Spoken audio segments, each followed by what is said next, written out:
Sa punto pong ito makakausap natin si Ginoong Julian June Lavadia, ang tagapagsalita ng pamilya Robredo. Magandang tanghali po, Ginoong Lavadia. Si Mariz Umali po ito ng Balitang Hali. Mariz, magandang tanghali din. Sir, una po sa... Yes. Sir, una po sa lahat, kumusta na po ang pamilya Robredo? Grabe po yung worry. Yung mga anak po nila dumating kanina sa gabi hanggang ngayon. Halos hindi mo pa rin makausap kasi iyak ng iyak. Yung lahat, yung pangana, yung pangalawa, yung bunso, lalo na hanggang ngayon po ay nandito lang sa bahay nila. Talaga pong kung titingnan mo, maawa ka talaga kasi very close po sa tatay nila kay Secretary Robredo. Alam po naman natin na every weekend or kung may panahon, nandito si Secretary Robredo sa lungsod ng Naga po. Sir, ano po yung pinakahuling impormasyong natanggap ninyo kaugnay dun sa search and rescue operations na isinasagawa po para kay Secretary Robredo at sa dalawa niyang kasama? Yung sa ngayon po, nandun po yung team ni Mayor John Bongat at ni Councilor Babette. Tatlong team na po nandun, pati yung kapatid ni Secretary Robredo, si Boots Robredo. Nasa Masbate City na po doon ngayon. Ay hanggang ngayon po ay talagang wala pang positive na sinasabi kung ano ang magandang balita o kung ano ang nangyayari doon sa kung nasaan lang si Secretary Robredo. Go ahead, sir. Opo, yun po ang sitwasyon namin ngayon. Naghihintay po. Marami pong tao dito ngayon sa bahay ni Secretary Robredo sa Naga City. Marami po nagdadasal, nag-offer ng dasal, nag-console po sa pamilya. Kasi si Atty. Leni Robredo po, yung asawa, ay talagang hanggang ngayon nga ay wala pang tulog. Kaya yun po ang kakalungkot dito sa sitwasyon na nangyayari. I understand, sir, bukod dun sa mga divers at iba pang mga ating mga otoridad na tumutulong para sa pag-rescue nga kay Secretary Robredo at sa dalawa niyang kasama, ay tinanggap na rin natin yung tulong mula sa American team para tumulong sa search and rescue? Opo, meron po tayong information na binakuha dito sa amin. Nagtutulong na rin po maghanap. Pero even before po nang dumating yung grupo, meron na rin po tayo sa meron na tayong local team, yung taga doon sa atin na nagagawa ng paraan para ma-locate sana yung eroplano na sinasakyan ng Secretary Robredo. Gusto ko lang din pong linawin, sir, kasi kagabi merong lumabas na impormasyon na mukhang medyo nakita na, merong parang mga information na nakita pero inaalam pa raw ng pamilya.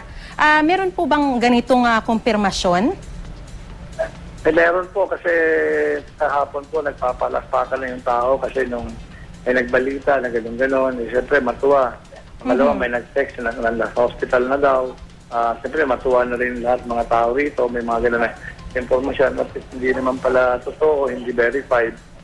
Kaya yun po, kasi lahat ngayon umaasa pa rin na si Secretary Robredo ay buhay.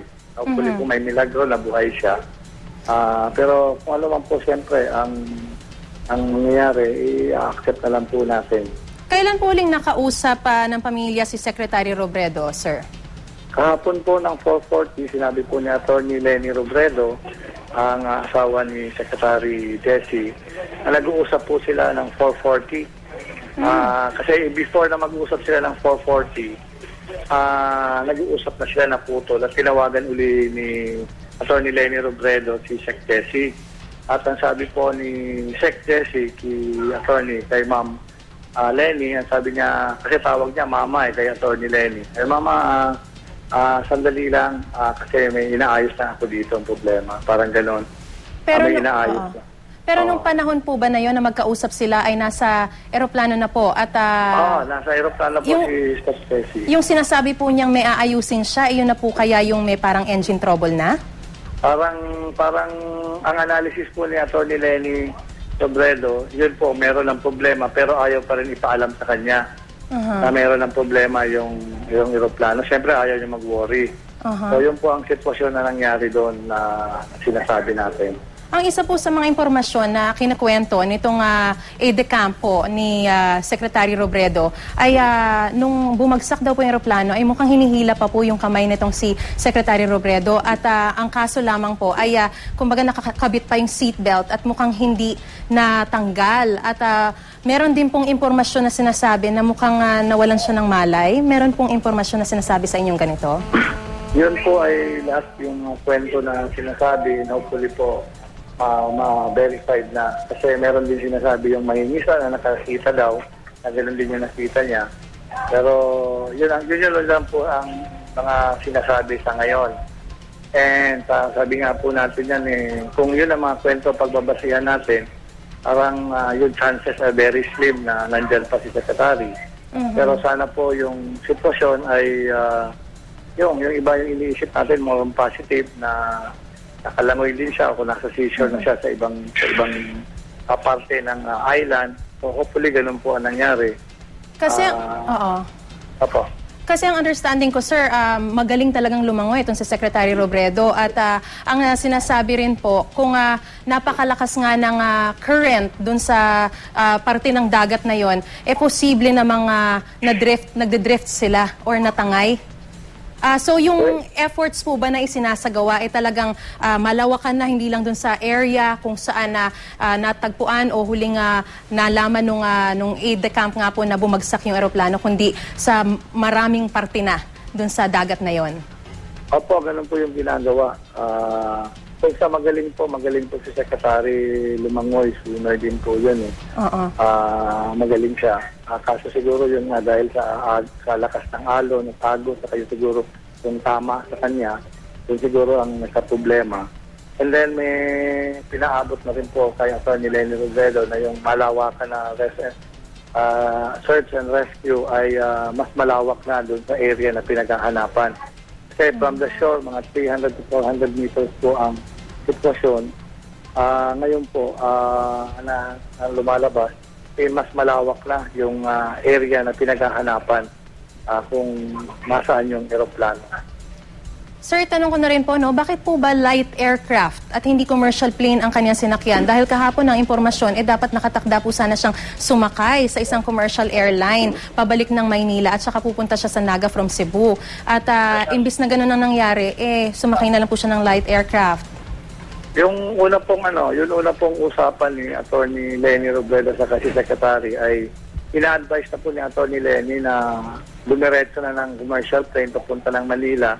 At para Manila, mag-bus na lang papuntang Naga. Kasi yun naman lagi ginagawa niya Pag walang plane, nagbabus siya from Manila to Naga or Naga, Manila. Bus po yun.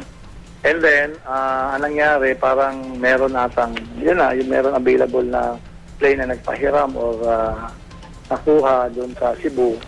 At nagpilit po si Secretary na makarating ng hapon. Sa dami pong schedule, siyempre, isa po ang schedule na sana ngayong umaga na siya yung mag-gun start sa isang marathon.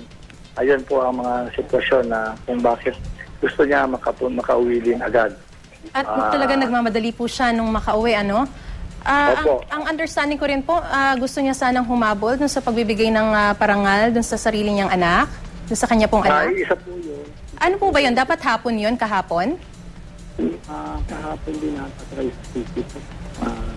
Kasi yung basta tungkol sa mga anak na kahit na yung Secretary, nagagawa siya sa natin anak dito na talagang family man si Secretary Gertie.